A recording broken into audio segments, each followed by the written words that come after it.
Yeah, so absolutely, new pastors should invite constructive criticism. And you would want to invite it from a couple sources. First of all, you want to invite it from peers, because it's just easiest to receive criticism from somebody that's more or less your age and stage in life. So let's say you're 30. You know you need to accept criticism from the leader of the ministry who might be 50 or 60 or maybe some elders. But it's just easiest to hear it from friends. And so a friend can say, hey, you made that point much more complicated than it needed to be, or I hate to tell you, but you didn't come prepared adequately for that meeting. It was clear that you were a little bit disorganized. And just invite your friends to do that. Your true friends, they love you, receive it from them. Getting criticism from people who are older than you is tricky because sometimes they just volunteer it, whether you like it or not. And then what you have to do is discern, are these people for me? And even if I wouldn't have invited them, maybe they're actually criticizing me because they love me and they care about me. And so that can be a source of unexpected, solicited criticism.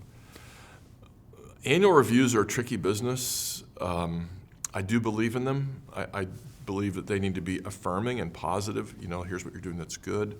I do think it's wise to say, here's an area where you could grow or improve, and to listen to that. A lot of leaders are reluctant to do annual reviews, and so you can go 2, 3, 4, 5 years without knowing what's wrong. And so I would urge a young pastor to plead for review, which would include elders if he's, the solo pastor of maybe a smaller church, which is where young pastors tend to start if they're solo pastors, or elders who are over their realm of ministry if it's a larger church, and if possible, ask the lead pastor for criticism as well. So I am a fan of that. I'm also a fan of doing your homework first. So here's a little test I would give to pastors.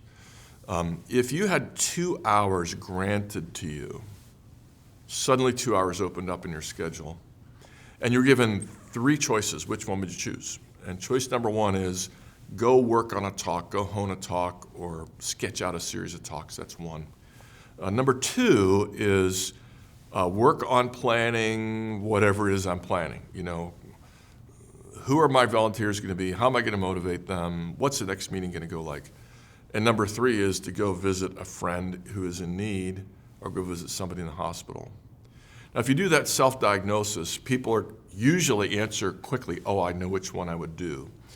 And so then that is the area that you will tend toward, which means that you will tend to avoid, let's say you're going to work on a talk.